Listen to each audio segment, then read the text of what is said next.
Welcome back to the Free Play Arcade Podcast, Take 7. We are talking Ready Player One. We are stuck in the lab office with the nice Super Turbo logo behind us because it's a little crowded in the warehouse. We're definitely talking spoilers for Ready Player One. Tell me more about this terrible, terrible movie, Corey. Okay, so we have been talking about Ready Player One for about an hour in our previous podcast. We're trying to be positive. People generally seem to like this movie, but we've been talking a lot of shit about the movie. We've been going kind of hard. But what we're going to talk about for a second here, we're going to take a step back. We've already worked through Gate 1 in the movie. Gate 2 railed against just about every major plot point so far. But we're going to try to find really quick the intended demographic for this movie. Obviously, I think the actual answer is just going to be literally everyone, because they're just trying to make it for some person that exists that just likes schlocky action, right? And they're going to capitalize on that and throw some nostalgia into it to catch you, which I guess that's the thing. In Ernest Cline's book, I never felt like the nostalgia was cheap. In this movie, I felt like the nostalgia was cheap the whole time. You say because you felt like he loved the source material. Yeah, you could tell. You could tell that you could tell he's writing this book because he really wants to tell the world about it. He is in many ways, Ernest Cline is in many ways James Halliday, because in the book, James Halliday, he does this whole contest because he wants pretty much people to like what he likes. He wants to make that what everyone loves, and he does that by creating this worldwide contest for trillions of dollars. And he forces everyone to play amazing video games like Robotron and Joust and Pac-Man, and to learn about everything he loved. So I guess the target demographic is probably not what? I mean, who did they make this movie for? Plot-wise, 13 and under, so you don't have to worry about the plot. Other than that, people who enjoyed, I guess, Steven Spielberg movies, 80s movies, The Shining, just... Okay. All the 13-year-olds who enjoy The So Shining. it's people 40 and over who can be distracted by the references, maybe 35 and over. And then 13 and under, I would imagine there are some angry millennials out there who are like, what in the world is this movie about? Well, so, yeah, we referenced earlier, it does seem like they're trying to make this at least approachable to kids or children, at my age, I pretty much mean everyone 16 or under. It seems like they want them watching this movie, but there's also some weirdly inappropriate stuff if you think about it. Absolutely. I would not want like an 8-year-old or a 10-year-old or a 12-year-old really to watch this movie, because there's weird sexualized dancing that comes out of nowhere that doesn't fit either characters. There's some cursing, and then there's just... the nostalgia aspects of some of it is just going to be missed on them here because of the way they delivered them. That you could absolutely give a little bit of background and really make people fall in love with the 80s, which is what Ernest Cline's book kind of did. It's going to have 9-year-olds everywhere rushing to see The Shining. Well, let's be clear. First of all, the movie is rated PG-13, and I think that they really actually worked to make sure that they attained that kind of a rating. Talking about ratings, famously, PG-13, you're allowed that one F word. Right. And I think that's still the standard. It was almost like, to me, they tried to get a PG rating, and then as soon as they got the PG-13, they included their one F word. Like, I feel like they shot that expecting to try to get PG. Like, it felt like kind of a Star Wars level of action, where Star Wars famously always goes for PG to get the most people in there to be able to watch the movie. And it felt like they were trying to do this here, but there was just these weirdly inappropriate, maybe kind of similar to the prequels, just things that don't make sense to show kids. But at the same time, it's such a lightweight plot. It's such, every part of it is so obvious and easy. It's like it's trying to be approachable for children. So, and clearly the book, a kid could read the book and not understand, probably isn't going to get anything. Right. Get nothing from the book because it's kind of complicated. There's a lot of different things happening. There's character development, so that was nice, because there's no character development really in the movie. Is this episode 1? Is it episode 1? We have a pod race scene. So we have Princess Artemis. Well, so I think this is, and we were talking about this earlier, I think this is just forgettable. I think it is a big Hollywood blockbuster in the same vein as like Transformers that you're never going to think about again after you've watched it. Generic adventure movie. Right. Yeah. Exactly. People watch Transformers. That's a successful franchise. Michael Bay was available. Right. He could have made Well, this. yeah, He could have made this. Too many explosions. I guess that's the sad thing. Like, Spielberg picked Michael Bay to make Transformers because Spielberg was like, that's going to be your style of movie. We know that that's going to be perfect. And then here we've got Spielberg himself directing this. This is his golden age. He's making, the movies that Ernest Cline talks about in Ready Player One are, Jaws, Close Encounters, the big 80s hits that Spielberg had. Spielberg was the 80s movie making. And this feels like Transformers, and that's really sad to think about. This is like this is supposed to be a Spielberg movie, and we're comparing it to like Episode 1 and Transformers. And I guess there was so much heart in his movies in the 80s. There was, if you pitched E.T., for example, to a major studio today, they're not going to pick it up. But if you put Spielberg's name on it, they're going to let him do whatever he wants. And this is what resulted.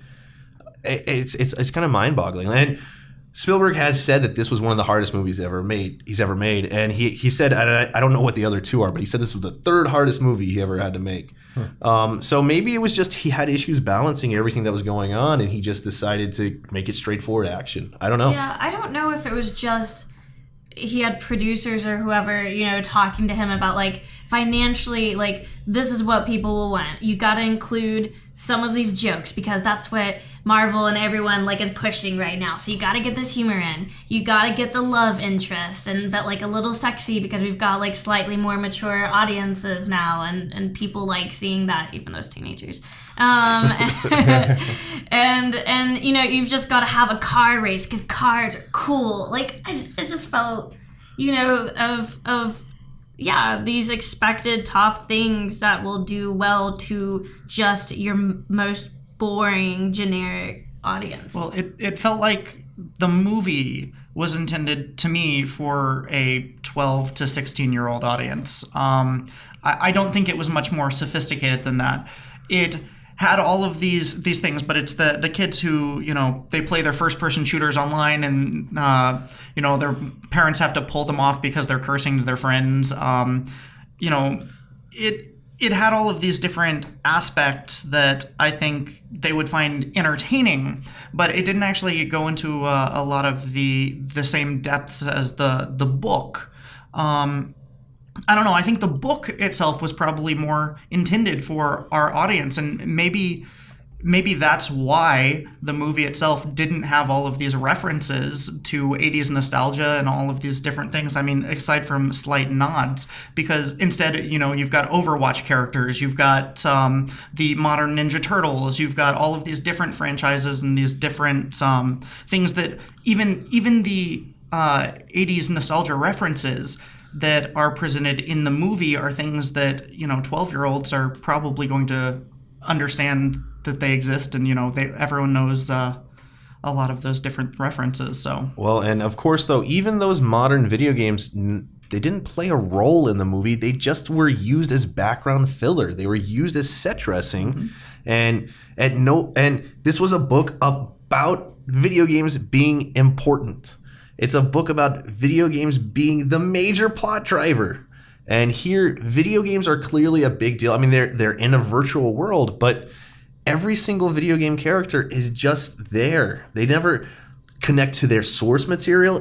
They're just another character in the movie that's an avatar. Right. It's bizarre to me. I don't actually feel that video games play a big role in the movie. I think Wow. that the Oasis is a big deal. But in the same way that a theme park is a big deal, not from this gamer. Do you think they got kind of just drunk on the thought of VR? Were they sipping on that and VR's hot, it's big, it's coming, it's going to be a major thing, and here we have the movie that we can make about virtual. Now they don't really go into any of the details.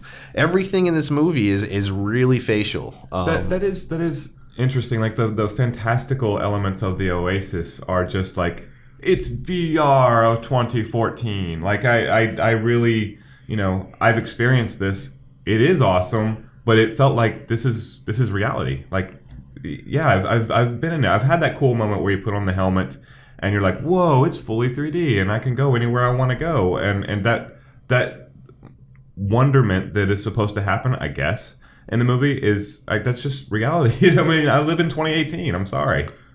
Yeah, and you know, in the movie, I think it really pitches this, like, you can be anyone you want to be. You could do anything you want to do. And what they leave out is in the book, they're like, oh, but, like, look at these people who aren't really, look at Artemis, who could be anything, but is not, you know? And so it's kind of a commentary. And they just remove that commentary. They for the viewers, I think, want to catch people, with this, like, fantasy idea. Like, you could do anything. And we actually, I mean, aside from the very end of the movie where they're like, what, we close on like Tuesday, Thursdays or something, which doesn't make sense because people's jobs are in the Oasis. Like, I can't go to work. But aside from that, there's no like actual commentary on maybe this fantasy isn't all good. Like, it's very portrayed as like, ooh, fantasy, yeah. Yeah, you never, I mean, in the book, people are using the Oasis to escape, to do all, and it's, to be fair here, it's a book, so he has so much more time to explore it. And they do try to get that kind of in the movie. You do try to, like that one scene where they pan down the stacks and you see all these different people who are just regular people doing all this fun, cool stuff in the Oasis. But yeah, they never make it dark at all. There's never a downside to the Oasis, really. And it'll kill your abusive parents. Well, it's kind of weird though, right? So they never really explore the downsides, but you know our main characters kind of hate the Oasis while loving it. Like, but you never get that. They never fill that in so that you understand why there's a negative to the Oasis, why they want to shut it down 2 days a week and get people to enjoy real life, except for the Halliday quote at the very end where he's just like, I don't even remember. I can't remember the quote. It was in the book too. And you could tell they really liked that quote because, and I'll look it up in a second because, geez, that was like, it's like they made the whole movie just so they could say that quote at the end. I'm going to look it up really quick. Things I liked about the movie. I want to find something, since we're supposed to be talking about what we liked about it. I mean, there were 80s references. I am a child of the 80s, so there were some endearing things that I saw there. It just didn't have the intended effect on me. But, I mean, there's Bigfoot, and there's a mashup of the DeLorean from Back to the Future, and there are all those things, and that's cool enough, I guess, for a YouTube video. Well, okay, so I found the movie to be enjoyable. I don't think relates at all to the book aside from a loose outline of the plot. I mean, it's like someone wrote a fanfic of the book and, you know, then it was turned into a movie. But as far as it went, I think that it had entertainment value. I think that the film itself, it may not have delved into, well, hardly any of the concepts of the book, but I think that the visual elements, the different things for modern filmmaking standards were well executed, even though they might not be the things that we were hoping to get out of the movie. And ultimately, you know, I watched it the first time and I came out of it feeling that it was okay. You know, I wasn't thrilled by it. I didn't hate it. I went back and I was kind of actually excited to watch it a second time. And I thought, okay, I'll pick up on a bunch of extra stuff that, you know, I missed out before. I'm going to be paying attention to the details. It's gonna really be awesome. And unfortunately, I watched it a second time and I didn't feel like I gained anything from that. And honestly, I have no desire to ever watch that movie again. Yeah, I saw this at intermission. And I just feel like it's a perfect example of blind fanfare of we're going to just fluff, see how, I mean, I guess how many, you know, really pictures of characters, but not like, and so people will see the movie because they have this love, but none of that love is like actually translated. It's just, they're props. Every character, every piece of information is a visual prop. Some of the props looked all right to me. That's about as far as I can get it. As far as a movie, it was very effective because before this, as soon as this movie was announced, I got excited about it. I wanted to see it. Same. And even as news came out and scripts were leaked and all sorts of different things happened, I didn't fully lose that, man, I can't wait to see this. I was holding on to the words where people were like, it's not as bad as we thought it was going to be. And all of these things, they come out and I'm like, yes, I'm still excited about this. And as we go through it all, it ultimately was not the movie that we wanted to see. And it, I don't think, has the same staying power. But as far as a movie went, it was successful in getting my money not once but twice, and perhaps that's simply the goal of the film. I mean, maybe not to be one of the all-time great movies, but it was effective. I very much hope it's the worst movie I see all year. Wow. Yeah. Me too. I mean, I guess though, we were talking about this earlier. It's not going to be one of those movies that's so bad it's good, right? It's just there. Okay, and the quote was, "It's terrifying." There's not enough shtick happening for it to be so bad Right. it's good. Yeah, it's not episode 1. But as terrifying and painful as reality can be, it's also the only place you can find true happiness. And at the end of the book, you kind of feel good about that. At the end of the movie, it's just kind of like, but why would you say that, James Halliday? They haven't actually given that. And I know in the movie they make a joke where he also says it's the only place, reality's the only place you can get a good meal or something like that. And like, I feel like they were doing that to kind of like speak directly to the book readers, but I don't know if any of the book readers, that's not like what the book readers really would have picked up on. It seems like they're speaking directly to gamers whom they're talking down to the entire movie, and it's like, turn off the game, you moron. Well, yeah, Our life is better. We know how to write bad movies. They don't, and that is kind of a criticism that the book has had too. Like, they don't ever, like, you know why it's bad, because people are addicted to something that's not quite real, and like from humanity's standpoint, it's starting to get too far, and like. For example, heroin's bad for a lot of reasons, right? It kills you. It literally kills you. Right. And there's people that are going into this world and becoming so obsessed with it that it detracts from their actual person. They don't do the thing. And so you kind of understand that. But here in the movie, you never actually find out why the Oasis is bad. And not to mention, people are apparently living their real life. Like, this was something that I had an issue with the movie.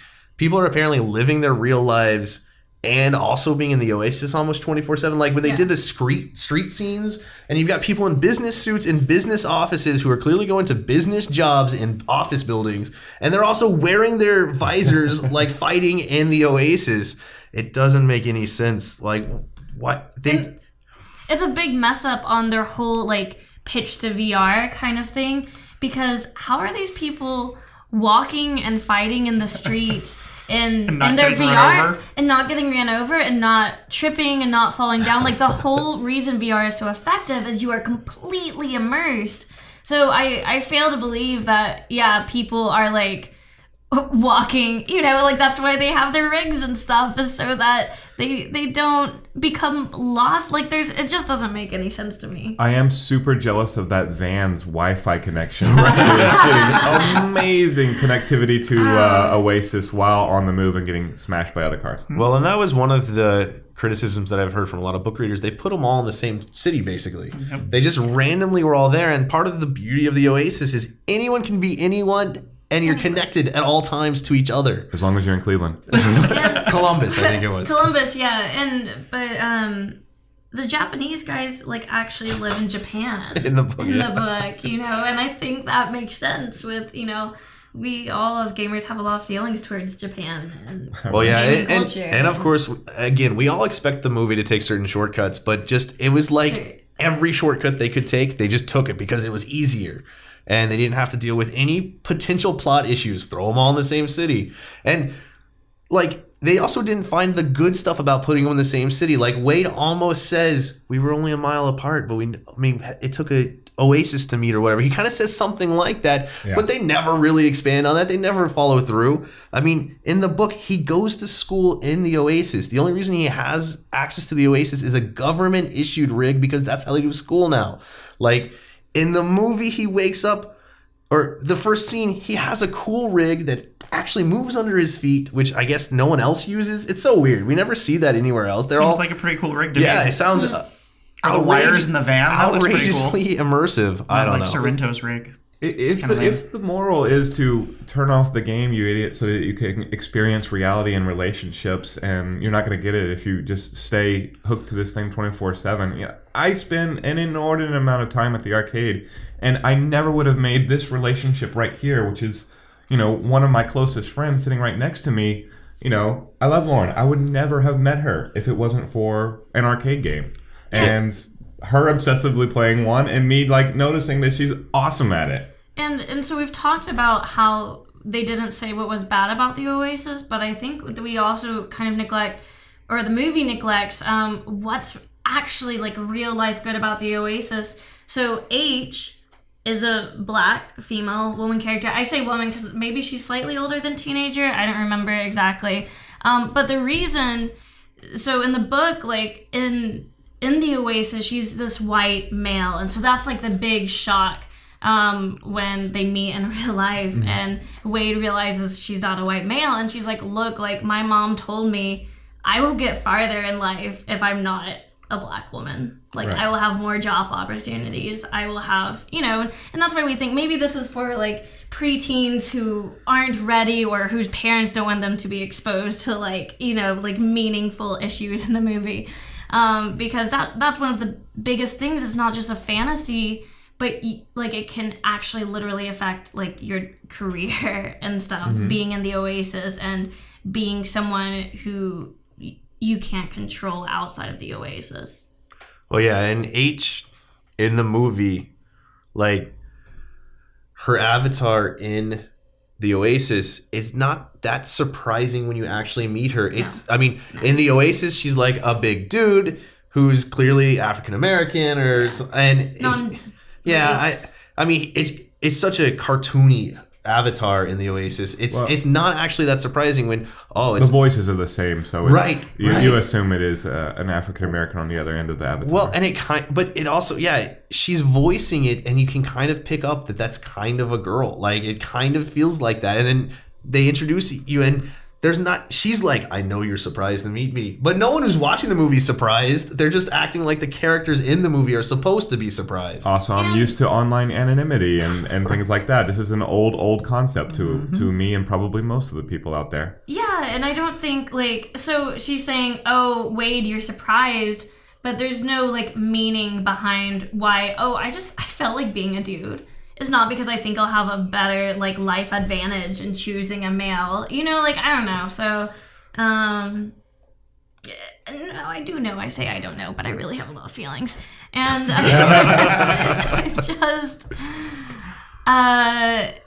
I just think that they lose a lot by making it seem like I felt like being a dude, just like I felt like wearing these clothes or doing my hair this color, when there could be meaning behind it. And there is meaning behind it. It did seem kind of frivolous. And I guess in the book you kind of touch on some people do it for frivolous reasons. Other people do it for other. Because in the book you've got random people just playing as chicks, dudes playing as chicks just because it's fun and stuff like that. And then there's the actual societal interests that come with the Oasis being the absolute, it's the economy of the world, the Oasis in the book.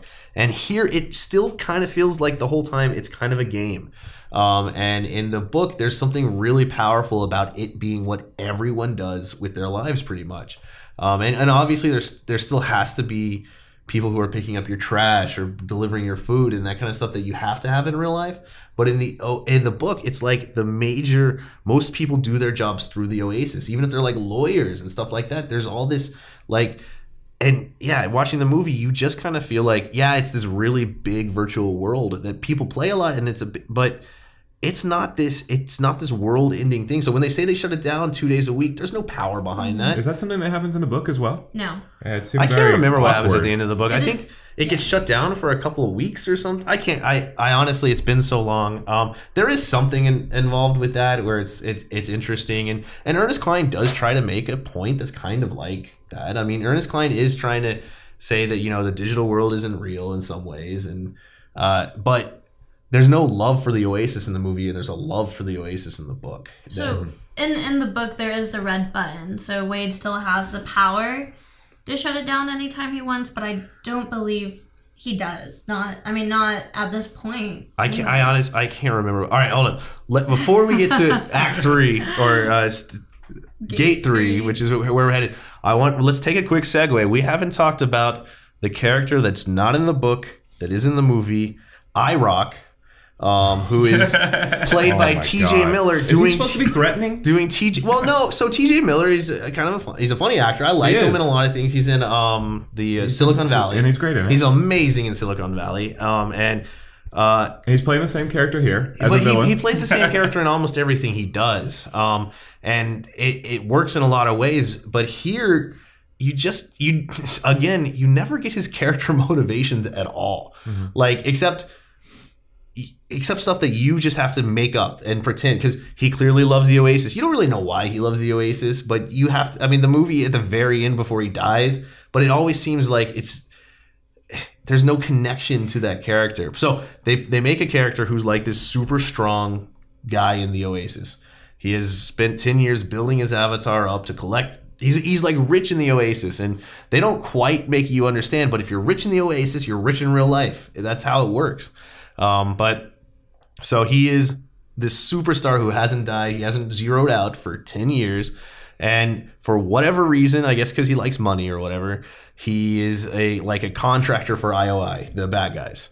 And he's getting them things like the orb that shields things. We'll get to that. Yeah. And what did y'all think about his character? Like, what are your thoughts of adding that in? So, fun fact, villains are stupid. Yeah. It is and that's why we do think, except if it wasn't for the sexual stuff, I would say this was a children's movie, because as a classic children's trope, like, take it back to like the Lion King, like animated films, always make bad guys dumb. Like, that's where the humor comes from a lot of times. I feel like, especially in animated children's films, is this bad guy kind of being like dopey or silly, or he definitely is that, yeah. And I never feel threatened by that character, like, at all. Well, from moment one, they introduce him, big, looming, opposing guy. How are you doing? My neck hurts. Mm-hmm. Right. Oh gosh, comedic moment, like, and suddenly you have this expectation for this character. Everything that you think is going to happen with it is just out the window, and you're like, all right, I can't take this guy seriously. We never at any point, or at least I never, ever, ever felt that he posed any threat to Parsifal or anything. Like, if they ever got in a room together, it would be over like that. Well, they never do any character establishment really in this movie for very many of any of the characters, really. Sure. Except for maybe Halliday. But yeah, they never show him truly being a badass. Like, it wouldn't have taken much. All they had to do was show him be a badass for 5 seconds, and then you've at least established, oh yeah, he's threatening. Like, just randomly, he could randomly kill a bunch of people on the battlefield, or show no mercy. I don't care. There's a lot of ways that you could have done it, but yeah, they never show it. He's just intimidating because his character's big, right? Which doesn't make any cool sense. Skull armor, right? Yeah, the skull that you can see through. He's supposed to be intimidating, and instead of developing the character, they just make him look intimidating, which is kind of dumb in a digital world when you can look like anything you want. So yeah, they threw that in. I don't really know the purpose. I mean, some comedy, I guess, was the purpose of his character. I didn't really get it. Again, I thought that the performances were fine in it. It was just weird. I like Silicon Valley. Yeah, it didn't work. Again, like, maybe it's just that they didn't want to put it all in Sorrento. I guess because they made Sorrento so dumb that he needed whatever that chick was, right? I don't know her character's name. And right, so he had a girl who in real life did the real life bad stuff. Yeah. Right. The killings or whatever needed to be done. Yeah. Unless it meant something, in which case he took the gun and ineptly did it himself. So versus having, because they talk about people who work for IOI are really, they have no identity, right? They're the Sixers. They're all, Sorrento is the only one who is anything. And versus Sorrento kind of ruling this, well, and having so much power that he refuses anyone else to have an identity. Here, like, it's very clear that even though I guess the lower levels are Sixers, there are people who are still Right. very much in power as characters. Part of the evil team, the evil crew. I guess they needed a larger bad force, they felt like. You know, Well, yeah, I guess the that's larger band of bad guys. They made Sorrento so dumb Yeah. that they needed someone that could guide him to the end a little bit, and so they made IROC, I guess they called him, and made him slightly less dumb, and then just comedic relief for the bad guys. So if the bad guys on the scene, but you have T.J. Miller there, he's gonna say something silly, and you're gonna laugh. If the Sixers like show some sort of threat, that would be cool too. Like anybody, can anybody show me any threat other than making my life much better by getting rid of my abusive parents? Right. Okay, so after Gate 2, the movie goes into the real world a little bit, spends some time. I guess you find out that, well, I guess that was between Gate 1 and Gate 2. But anyways, the real world stuff, you find out that Artemis is part of some sort of resistance. She is a resistance. She has like a whole team supporting her. Yeah. They don't flesh out any of the team. You don't actually know what happened to them. Doesn't matter. They're done. It's another character in the movie that you never Refuses to clan up, but Right. leads the resistance and has an entire support team. Yes, yeah. She refuses to clan up. She's a total lone wolf with 30 people working Yeah. for her. That she's the boss of. And yeah, so Parzival and Artemis meet in real life. Shockingly enough, they're both attractive people who love each other, and she's like, "I'm so ugly. I'm hiding my stuff she's with my really ugly, with my Corey. hair." And yeah, He has to overcome that. and yeah, he's not disappointed because she's hot. Like, Right. what? Duh. It's so bad too. Like, he's attractive, she's attractive. He wears glasses, so he's a nerd. Like, Right. it was really bad. And so then the Sixers find them.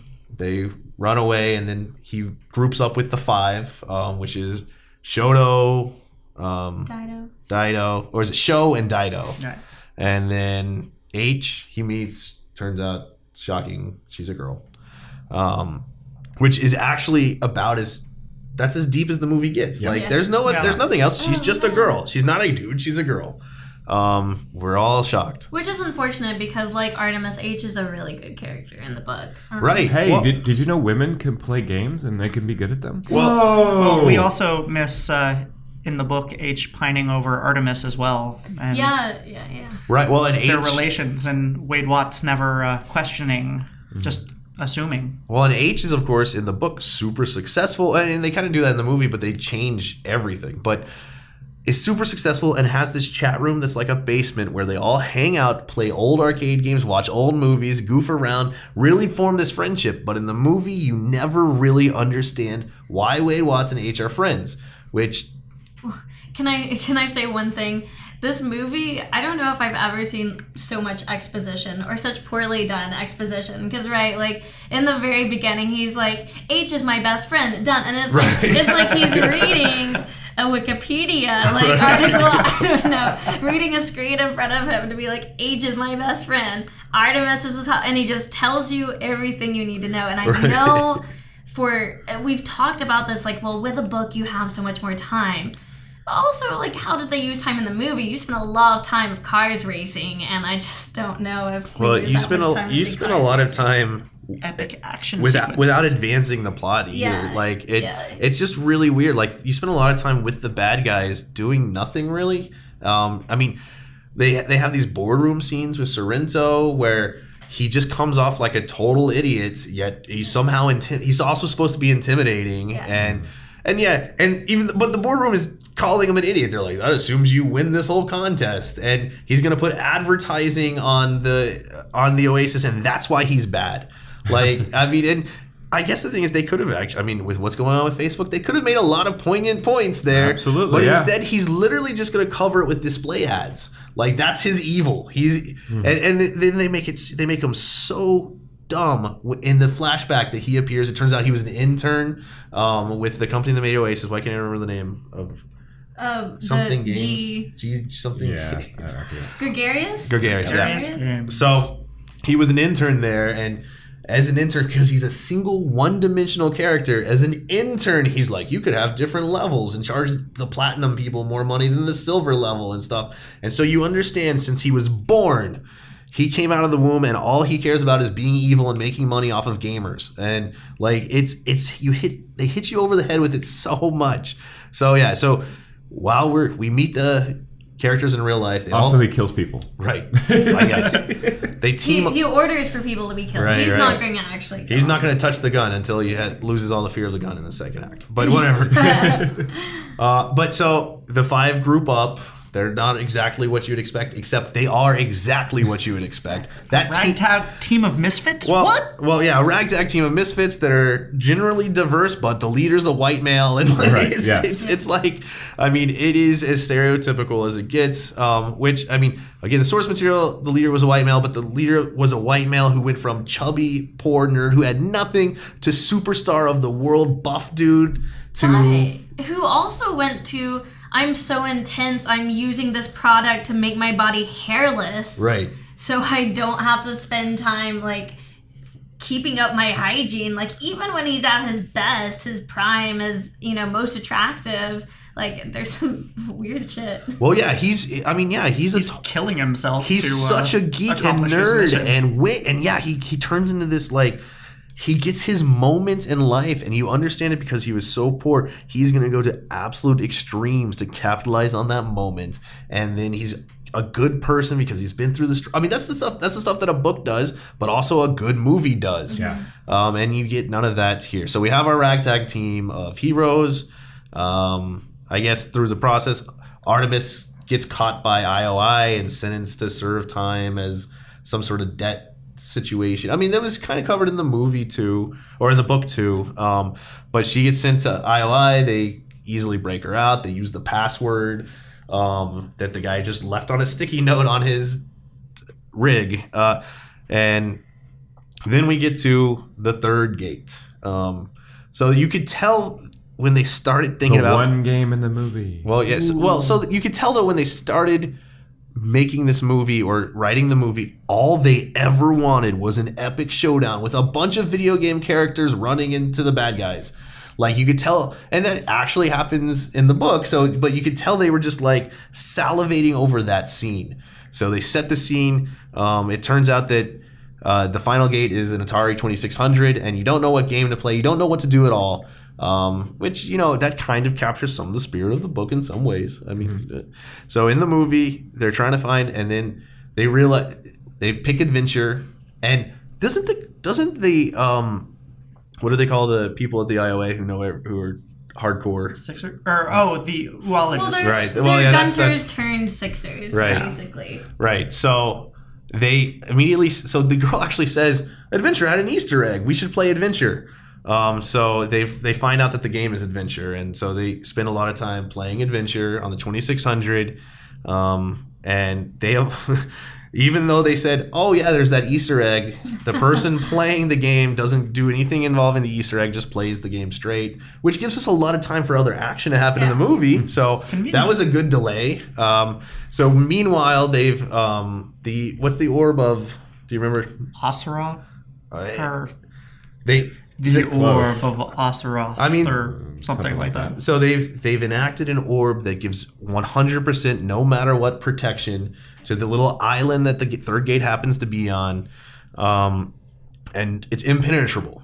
Like, so for whatever, and everyone knows it's impenetrable because everyone knows what that is. Like, they've played the game or whatever, and they all know. They're like, "Whoa, that's totally impenetrable." Nevertheless, Wade makes this big speech calling the entire world to fight on his side, and you can debate whether or not the speech was actually motivating or anything. I didn't think it was the worst thing. I didn't think it was the worst thing about the movie at all, so I'm willing to let that one go. So, and he inspires the entire world to join up on his side, but there's literally, they have no plan except they don't ever talk about how they're going to beat the orb. Let's run blindly at it. They know they can't get through it. It doesn't matter. And the bad guys are just like, it doesn't matter. Like, the bad guys are just like, okay. And it's this big moment where the whole world joins his side, but it doesn't matter. And then, miraculously, Artemis does her stuff at IOI, comes in, which I think could have been really good, but they just never set anything up. And then she defeats the orb. She knows the thing, blah, blah, blah. She sends something. They never set up the background for any of this for her to do this. She is, prevents being caught. Everything great. Knocks down the orb. Massive battle scene. And I will say, I kind of liked the battle scene. With the Chucky doll? Okay, the Chucky doll was dumb. Well, and that is their use of their F word for their PG-13, because I think the guy says, like, it's fucking Chucky or something like that as they throw the doll. I don't know if YouTube will still give us the PG-13, but I liked the, Mechagodzilla. I like that stuff. Yeah, I'm a geek. Seeing that happen. Gundam. Yeah, that was fun. Yeah, it was. You're right. And that was also fun in the book. They changed some stuff. You get to see it on screen too. Stuff. Like you get to see the full Iron Giant, the full Gundam. That was always my complaint with the aforementioned Transformers movies. Is the camera always seemed to focus on the elbow of the robots or whatever. Nope, I get to see the Gundam in all of its glory, going right at Mechagodzilla. That's cool. Well, yeah. I mean, they don't actually really set up why Sorrento would know how to be so good, because he's been totally dumb the entire movie, and now all of a sudden he's awesome at fighting as Mechagodzilla. I don't know. Yeah. But that was a fun kind of scene. It was schlocky. It was pure Hollywood action. But as a total geek and someone who loves this stuff, it's kind of fun seeing that all on the screen. Which it should have been. That was the easiest thing to get right, and they kind of got it right. I don't know. All the setup for it was wrong, but the actual fighting was kind of interesting. And so they worked their way to the Atari, and then they have a little fight. The fight was so bizarre. Like the moment it happens, Sorrento actually gets the upper hand on Parsifal, and I thought, wow, I had assumed that Parsifal knew how to play a game. Clearly, he doesn't know anything, and it kind of makes a joke out of it, immediately after that, but. Yeah, if someone who's never played a game before comes and plays me in Street Fighter, it's gonna look ugly right from the beginning. I'm not even gonna be able to make it appear competitive. Right, and so they all realize basically simultaneously, the good guys and the bad guys both realize that you just have to get to the Easter egg instead of playing the game for real. And we mentioned this earlier. Any gamer knows adventure so hard that it's probably acceptable that they did that because this is a mass market movie. Right. But just as a gamer, of all of the obscure stuff they could have thrown in, because that's the thing, no one really is going to care that Adventure had that Easter egg. Mm-hmm. No one would care, that there's all these different things that you could talk about on Joust, Robotron, all the games that were mentioned in the book. They could have capitalized on that, but instead they make it all about Adventure, which is not a particularly great game. No. I mean, maybe at the time, but 2600 games... It was like 79 that came out, I believe. Something like that, It had block graphics. I do remember spending a lot of time with it because I had an Atari when everybody else had a Nintendo. Right. It looks like most 2600 games. It in terms of 2600 games, it's a fine game. Yeah. But 2600 games in general have not aged great. Mm-hmm. So they make the big... Anyways, he knows about the Easter egg. Because it's one of 3 things in the game. Right. Well, I really think someone would have tried Adventure earlier on. Right. Keep trying those first 2 things in the game. Well, again, not only like what you do in Adventure, but as far as picking Adventure as a game. Yeah, Perhaps I didn't because it was so obvious. Right. Well, yeah, that was... It was like too obvious. No way. It was, yeah, they make Halliday seem like he's not that good at creating a huge contest worth trillions of dollars. So much. And whereas in the book, he maybe made the contest too hard. Like, that's what everyone is actually upset about. Everyone just gives up because this is too hard. No one's ever going to solve this. Right, no one cares. Everyone's gone about their life normally, except for, IOI has a small... and in the book, you kind of think, IOI has all these other things going on. They're a big company. They're the second leading game producer, blah, blah, blah. And then they have this division that's dedicated to still trying to solve it, but even they have kind of gotten over it. Here, it's like... no one cares anymore, but this is the one thing that everyone cares about now. Like, they've spent fortunes trying to figure out this game. Every day they just throw money away, and here they are. They found Adventure. The challenge should have been to get to stage 3 of E.T. on the 2600. Right. Well, it's just... I don't know. It was so... I know, that's the Spielberg movie. It's off limits for me. Yeah, there you go. It was... But, yeah, so Spielberg didn't want to put his stuff in there. We were talking about that earlier. Didn't want... I don't know why. I don't get it. I don't get that part at all. I don't get why he was so hands off on his own stuff. then why did he make the movie? And is there no Spielberg stuff in there? There's plenty of Spielberg produced stuff, you know. Back to the Future, of course. He came out with a press release early on after he had signed on for Ready Player One that simply said that he did not want to have his works featured because in a movie that he was directing, he didn't want to make it about himself. He wanted to make it about the source material. Then make it about the game. Well, yeah, I mean, the real thing is, if that's really going to be your position, he's probably the wrong director for the movie because, I mean, this is a book about the 80s. This is a book. So if he's going to just say, I'm not going to really touch my stuff, and I get he kind of geeks out, gets through The Shining. He loves The Shining. I don't know. But okay, so Act 3, we're in Act 3. It turns out, in the book, this happened in the book too. There's a device you can purchase in the Oasis that will explode and kill every single player on the level. It's like a doomsday device. Offhand I can't remember what it's called. I probably should. Board wipe. A cataclysm. Yeah. Okay. So the bad guy does it. Everyone dies, and it was kind of interesting because in the movie, literally every single person on the globe was there for somehow that speech somehow motivated every single person. So everyone then dies. Everyone in the entire Earth has died, also in the Oasis. Everyone resets to 0, which also has some interesting implications that don't ever get talked about. But that's kind of interesting. Except Parsifal Wade is there. He doesn't really understand why. Oh wait, he got an extra life. Yeah, he zeroed out too, right? Because he loses all of his armor. Is that correct? Yeah, and he just happens to respawn. I think that was kind kind of how it happened in the book because, I think he woke back up. So, it was kind of like in Mario, when you die, you start the level. Yeah, over. he started from a checkpoint, I guess. So, yeah, I don't know. But so he wakes up, he does it, he goes. He's like, I'm going to try the most obvious thing ever, an adventure, and it works. Sweet. He wins. In the meantime, IOI is trying to find him in the real world to kill him or something. In the movie, he then meets Halliday, Halliday as his avatar, right?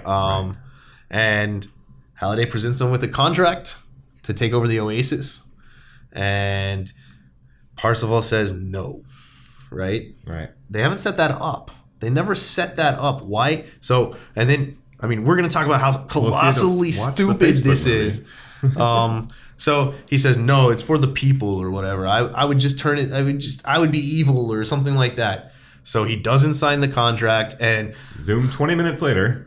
Oh, well, then, yeah. So then Halliday's like, aha, that was a test. And so then they go to Halliday's childhood room, where I thought that was kind of cool, from a visual thing to have the child Halliday playing there and the child Halliday can see these people, and I thought that is kind of how someone on the spectrum might, in this exact situation, interact. They're just going to stay focused on their game, not these weird people materializing in their room. That doesn't matter. They're just going to keep playing their game. I was like, wow, I don't know if they just stumbled into that point, but I was like, I like that.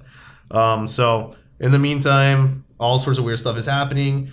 The van that has the awesome internet connection that's running this whole thing heads to the stacks where Wade is from, and he's asked for help from everyone in the stacks. And Sorrento pulls up. All the people from the stacks kind of come out. They meet him. Sorrento has a gun. And now remember, the stacks are like the hardest place ever. This is where crime, thugs, everything bad in the world happens in the stacks. And a single dude pulls out a gun, and everyone in the stacks is like, whoa, he's got a gun. Everyone out of the way. Get out of his way. Where everyone in the stacks would have guns. And they also wouldn't be scared of a gun. Mm-hmm. This was the rough and tumble area of the world. And so they let him go to the van. In the meantime, James Halliday's being kind of cryptic about stuff. He shows Wade the button to kill the whole thing. And walks off. Just terrible gag right there. Oh, yeah. So they do the sight gag where they keep opening the van. And they open the van first. And it's Sorrento with his gun. Who doesn't just pull the trigger? I don't understand the significance of that. What happens there? Okay, changes. That's where he evolves. Come on. Oh my gosh, perhaps not only has the movie depicted Sorrento as this dumb guy, but you take away his evil when at the end he sees, that Wade got the egg, and he sheds a single tear. So in the Oasis, Halliday hands Wade this big glowing Easter egg. Yeah. And it's actually glowing in real life on his suit for some reason. We don't know. So you're right. And then Sorrento sees it, sheds a tear, and doesn't pull the trigger. No, versus also there's nothing he can do. I still have no idea why not. Well, I know how on one hand they want to end it positive because I swear this is for children in many ways, but also, think of how competitive gamers are. I don't buy that all of the Sixers at IOI are yes, right, good job. It changes you everyone's. Did it. Everyone becomes a good person when Wade finds the egg. Why are they so happy? You just lost your chance to everything you've been working for. You're not going to have one sour person who they all lost their jobs too, guys. Yeah, they're out of work now. Their division's going to get shut down. There's no more revenue. IOI is going to go out of business. Their livelihood is ruined, but they're happy in this one universal moment of good. But which, to be honest, if you did it right, that's kind of an 80s trope. That could be. Yeah. But it was done so poorly that you can't even get behind it. And then Sorrento, someone who they've set up as a dope, arrogant dude who is bitter about everything that's ever happened to him, somehow doesn't shoot the kid. Even if he says, "Oh, it's over, you got the egg," that character that they have set up would have shot him. Right. I bought it. It would be a revenge killing. Right. Would have just been I don't care about this stupid game anymore. I'm going to kill the person that ruined my life. Because he's going to jail I'm going down anyway. Yeah. Right. I might as well take you with me. And in fact, he picks up the gun. He goes himself. He is going through all those steps, and then he just, no. It's because it's just so beautiful. I guess I'm so. Just not who I thought I was. Okay. So Parsifal's real life Avatar's the first time he sees him, he's just overcome with how perfect this human specimen is. He's I thought he was a nerd, and he's a gorgeous hunk leading movie actor. Yeah. And look at his ragtag team of attractive people. This is awesome. This makes sense now. Right. Thank you for explaining. Yeah, he's oh no, I'm the bad guy. It's just but so they arrest him. He gets punched in the face by his girl, the bad girl. And then they do this sight gag where they keep opening the van, closing the van, and there's different people each time. And then as part of it, there is Og. Og shows back up, and guess what he hands Wade? A contract. The exact same contract. The exact same thing that was a test. And this time Wade says, I'm going to put it with my clan. All 5 of us will own it, making terrible financial decisions. But regardless, they just hand him a contract then that he signs, and he takes total control of the Oasis. The exact same thing that allegedly Halliday didn't want to happen in the movie happens 5 minutes later. And it's okay now for some reason that they don't explain. Because he passed the test. Yeah, I guess he said no once, and so the test was really first no, then yes. If you say no, you lose 2. It doesn't make a lot of sense. Happy endings all around. Bad guys get what's coming to them. All the innocent people are still happy. I guess they killed his aunt, who was kind of sympathetic in the movie for some reason. But they don't really develop that character either. The boyfriend character is a jerk, but they could have made him much meaner. But I guess it's a kid's movie. I don't know. It's a kid's movie with crotch grabs and stuff. It doesn't. How to describe this movie? Right. My favorite part of this movie is bonding with Richard, Corey, and Lauren over how much I did not like this movie. So I was really worried. Closer to everybody at this table. I should be honest, and I don't know why I thought you all would have liked it, but I guess on my Facebook feed and everything, I've only seen positive people. People be like, "Oh, you should see it. Oh, it's so good." And so I was like, "Am I going to be the one person trashing this movie?" Well, and I generally don't think that I'm a movie snob, although I'm extremely opinionated about the movies that I like and don't like. I feel like there's plenty of room in my world for movies that are just action-packed romps, and it's possible I just read the book and that it was always going to mess it up. But I think that the movie is dumb. All the plot is dumb. The characters are for no reason dumb. And then of course there's the extra torture that I have to suffer, where the book, the very first gate, or after the game is Joust. And you actually play Joust. And then you play Tempest and you play Pac-Man. And it's these beautiful 80s pop culture scenes that happen in the book all the time that involve both 80s movies, 80s arcade games that never really come. And it's so diluted in the movie and it's just packaged for a mass market audience. I don't know. I just couldn't get into it. Yeah, and choices. I think it's hard to see choices made. Like, okay, it's different. I know it's going to be different from the book, but choices made when the book made more sense. It was more sensical. So Og, because everyone's so anti-clan, as the movie pretends to establish, Og is actually the one who flies people in from all over the world to stay at his secret house lair, and they're in their own haptic suits in private rooms, which makes sense from a competitive level. I'm not going to be doing the most important gaming of my life in this shaking van. I mean, because these people have been just they're fully isolated, and that's the lives they've chosen for themselves is really going at it alone, not having 30 member resistance bands. Yeah, that was rough. And I think that's again a part of the commentary. Oh, why do we have maybe some negative feelings towards the Oasis? Is no, the people in real life are actually alone. Sorrento doesn't have his little lackeys. The resistance doesn't have this band of helpers. You are actually alone. Well, yeah, and it's the whole book is showing you how even those people who are the Sixers that are on the team, they're isolated, they're on their own. Everyone feels very isolated. And here, yeah, it's just a movie about two competing factions. And they never establish just about, it's amazing how little they did to make us understand this world.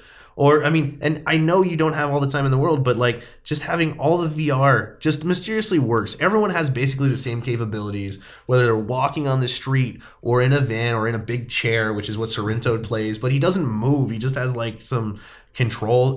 None of it, all they had to do was kind of establish how it worked just a little bit, but they don't bother. They never bother saying that. And I feel like they could have. I feel like they had all these they show you different suits in the movie, and yeah, there's the haptic sense so that she can touch his penis in the I get that now. I understand why they introduced that. Just for sex. Well, not for that. They had to introduce the kick in the crotch gag. Oh, right. Remember? Oh my gosh, this was a long-term setup for kick in the crotch. This is shocking. Well, that's why it's juvenile humor. So there were some good action moments. That's the good. That's the redeeming quality about the movie. And maybe redeeming is actually a bad word choice. And Spielberg had a hard job. It's the thing that actually makes it mildly entertaining, that lets you overlook a lot of the...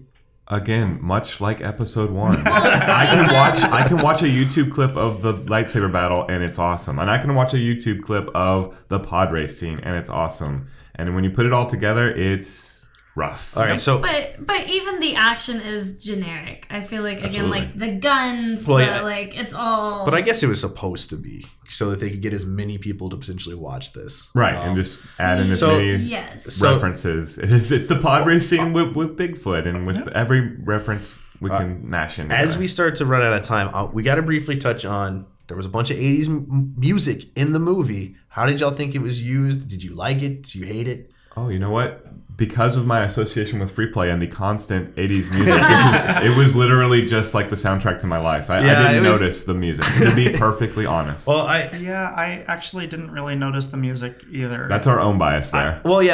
It's being talked about a lot, how they use these 80s songs and stuff and really set the tone. And, it did use a lot of the songs that we, for example, play in Free Play, a lot of just pop hits from the 80s. Mm-hmm. I thought it was a little cheesy that they played "We're Not Gonna Take It" during the big bat. It was all the people were "We're not gonna," as they stand. But IOI never seems like an actual dominant corporation of the world. Just they're trying to win this game. So They're also not the largest corporation in the world. They're the second largest. Yeah, and everyone's fighting for control of the Oasis, and they're like, we're not going to take it, so we're going to make a new dictator who's going to take over the Oasis. Oasis doesn't defend itself at all against IOA. Right. It's really insulting to James Halliday how little. I mean, I guess that's what that failsafe was at the end, not signing the contract, because every single person was just going to sign the contract because that makes sense. And then they bring a real world contract later, and I really don't understand the contract gag, except, of course, whoever from ILI won it would have signed the contract. Well, the pin wasn't right, and you had to have watched the memory to know that the pin was not the right pin that should have been used. That would have actually been pretty like, wait a second, this is all wrong. Subtlety, what? Or they could have, there's all sorts of mind-bending things you can do, because they kind of do that with Sorrento where they capture him on his way out. They don't really establish that that's possible or why it can happen or how it can happen, but they do that and they trick him into believing he's in the real world. There were all sorts of things that they could have played. There's your generic hacker trope. Well, they could hit another generic trope. How did they hack it? How did they hack it in that chair? Do you remember how the movie explained it? They duplicated the signal. I know that they made the holodeck basically. And they literally recreated it. Gave them his password. Well, that's it, yes. They're like, hacking this would have been really hard, but he just gave us his password. It's so... Well, I don't fully understand how, with Artemis, she can go from one haptic suit to another, and still, when she was a generic IOI, she takes her mask off, and that's still the same avatar, though? I don't know. That was weird. Why would you have your avatar? But that's the thing. They don't establish any rules. They don't establish really anything. They just let things happen. We see Wade buy 2 items in the shop and then his new suit. Of course, both of those items are major plot points that he uses later. And they're at least used. Well, yeah. Here's the holy hand grenade. I bought that earlier. That's the level of depth that this movie has. Well, and the one other item that's introduced beforehand is not purchased by him, but is, of course, a major plot point. Right. Well, and... so the Gundam battle, though. There was this time in the movie where they're, establishing that everyone's kind of lost their family and there's a lot of evil, and they do this slow zoom on which of the... Why can't I remember? On Dido? Yeah. Because they didn't separate the characters. They do a slow zoom on Dido, and you feel like they're about to give you a flashback or something to explain what happened in his past, and they don't. And then they just act like... And eventually it turns out he only has 30 seconds. He's been contemplating this really tough decision for a very long time. While, of course, everyone else in the entire world is fighting. Right. And all these people are dying and zeroing out. And they totally don't make you feel like zeroing out matters ever in the movie. Except for him in that moment. He's just like, nah, I'm not going to come yet. And that's the other thing. He could have used that item. He could have been in the battle and then used the item. Instead, he just sits there and he waits. And we don't really... Do they even show him getting in a suit or anything? I think maybe he was already in the suit. Okay. How does he enter the... I don't know. He pulls down his goggles. Does he? Puts them on. I don't know. I don't... Yeah. Well, we probably don't see that. Sorry. I just and some of this is just nitpicking, but some of it is true plot issue and true storytelling issue. Yeah. But I think one of the things that's helping the movie is people who read the book had such low expectations that merely going and watching a generic action movie is better than they expected. I don't know. I think we're looking at Star Wars level blindness here, and we're just gonna, in retrospect, people are gonna be like, "Man, that really missed the mark." We wouldn't want to admit it at the time. We're just so in love with the book. Well, and the characters and the references, I guess. Well, maybe this should have just been lower budget. Maybe there was. It could have been way better. There was no reason to make it a big budget movie and to try to go after the general audience. Yeah. I like Ernest Cline. Met him a few times. Always had great conversations with him. So there is nice. There is a good thing coming because he's presumably he has some portion of this movie, and the more money it makes, the more money he's making. And I guess we're running kind of tight on time. We can finish this up. So based on the success of the movie, the sequel has been greenlit. Ernest Cline is writing the sequel To the book or both. the movie? It's like he's simultaneously writing the book / Is he going to the keep the screenplay. movie Ready Player One as canon? Yeah, I was going to say, which canon are we using? He says he wrote a big draft, like a couple 100-page treatment of the sequel They used the first before he 20 watched the words of movie, so that the movie didn't affect him. But of course, it's really, I mean, he's writing a sequel for the screen at this point, because he knows that it's going to be turned into a movie. The movie's going to be the big driver here.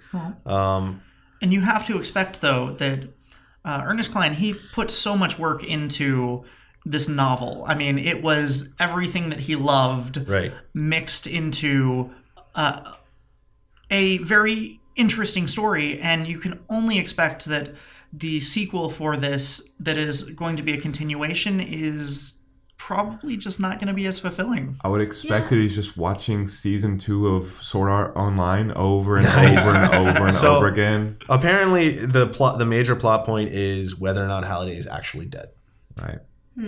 I don't know. I mean, there's a lot of ways you could go there, or what it means to like.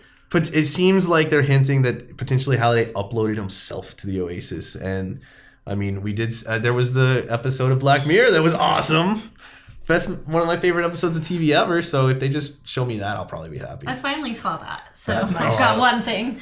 So yeah. Well, ultimately, I'll probably watch the movie. Right, So they've got me. they're going to get my money. I mean, they gave me one nostalgia-filled book that I kind of like. I mean, I had my issues with it, but that's probably going to keep me going for a long time with the hope that it captures. It's kind of like that feeling that, because there was a certain feeling toward reading the book that you get, and it's just like you want Wade to win. You're feeling nostalgic. You like reading about this stuff. You know about it a little bit, but the book tells you about it.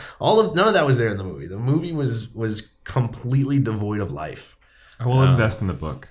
You have sold me on the book. Please do. It sounds good. I don't even understand what you were giving away copies of the book, and you still. I don't have a lot of time. I understand. Well, But so I actually listened to Will Wheaton read it. He did the audiobook, and it was a surprise. Like, I had low expectations for no reason. I like Will Wheaton and everything, but I have low expectations for audiobooks in general. I thought he did a great job with the audiobook. And my big thing with audiobooks is most of the time, like, when dudes are doing the voices of girls, they always like actually try to imitate girls. But anyways, he did a good job. It's great. Excellent. So that is us talking about Ready Player One for a couple hours. We have dissected the movie probably as thoroughly as anyone should, because it's probably not worth as much time as we just gave it, and that's sad. Yeah. But we will be back with the Free Play Podcast next time. That's Chris. That's Lauren. I'm Corey. That's Richard, and we are out. Bye.